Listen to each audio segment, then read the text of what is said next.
Salut à toutes et à tous. Vous êtes bel et bien sur la meilleure chaîne de l'information, la communauté des analphabètes. Vous informer est notre priorité, n'oubliez pas de vous abonner à la chaîne pour ne manquer aucune de nos prochaines vidéos. Allons-y. La tension entre la France et le Mali ne baisse pas. Dénonciation des accords de défense, un autre coup du Mali à la France. Depuis longtemps, les tensions entre les autorités maliennes et françaises font couler beaucoup d'encre et de salive. Elles ont en effet conduit à la rupture des accords de défense et de sécurité qui lient les deux États souverains. La dégradation exceptionnelle et terrible du climat diplomatique et militaire entre les autorités maliennes et françaises est un secret de polichinelle.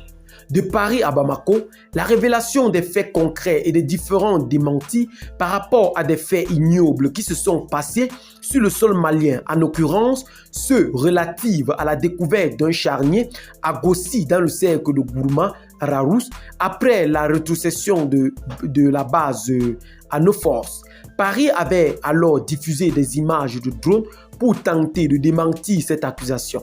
Quelques jours après, les autorités actuelles de la transition malienne ont décidé de dénoncer les accords de défense qui tiennent les deux pays le 2 mai dernier et prendront totalement effet 6 mois après. Ainsi, les choses se sont davantage dégradées. La France refuse de reconnaître la dénonciation faite par le Mali. C'est dans ce sens que la Russie, un des partenaires solides actuels du Mali, a décidé de convoquer une réunion d'urgence au Conseil de sécurité de l'ONU, usant de son influence pour demander à la France de respecter l'ordre des choses.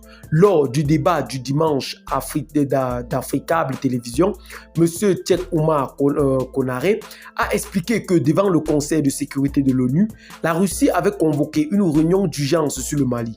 Il s'est agi pour le représentant de la Russie à l'ONU de demander à la France de respecter la souveraineté du Mali, le choix du peuple portant sur la Russie et d'officialiser les nouvelles relations militaires entre le Mali et la Russie. L'orateur a tout de même précisé qu'aujourd'hui, on ne peut même considérer que les accords qui ont été rompus avec la France ont été conduits formellement avec l'État de Russie et que désormais, quiconque attaque le Mali est censé attaquer la Russie. C'est ça la nouvelle situation.